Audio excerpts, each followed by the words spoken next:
बाबा साहब अम्बेडकर, भारत में उनको लेकर के दो तरह की सोच वाले लोग हैं। पहली सोच जो उनको भगवान से भी बढ़कर मानती है, और दूसरी सोच जिनके लिए वो बहुत बड़े विलन हैं। अब जिनके लिए वो भगवान है, उनका तर्क ये है कि उन्हें संवैधानिक शक्तियां मिली, जातिगत भेदभाव से ऊपर आकर के समाज का हिस्सा बनने का मौका मिला। और जिस वर्ग के लिए बाबा साहब विलन है, उस वर्ग का तर्क है आरक्षण।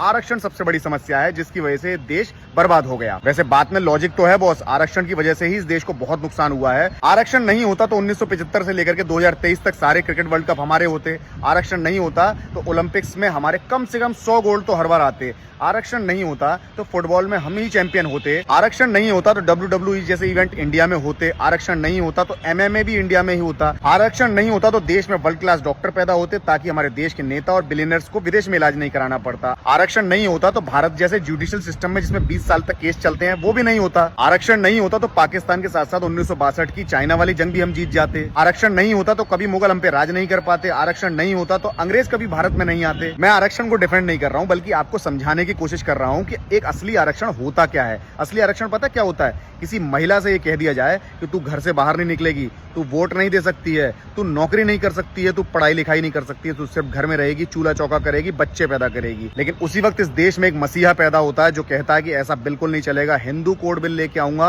और भारत की हर हिंदू महिला, जिसमें ब्राह्मण हो, राजपूत हो, वैश्य हो, दलित हो, कोई से भी समाज की हिंदू महिला हो, उसके अधिकार की रक्षा मैं करूंगा। हिंदू कोड बिल जो लोग नहीं जानते हैं वो आज ही पढ़ लें। इसीलिए मेरा मानना है कि बाबा साहब अम्बेडकर की दलित पूजा करें या ना करें, लेकिन भारत की हर हिंदू महिला को सुबह उठ करके कम से कम 2 अगरबत्ती बाबा साहब की फोटो के आगे लगानी चाहिए, क्योंकि अगर वो ना होते तो आपका भी कोई अस्तित्व नहीं होता।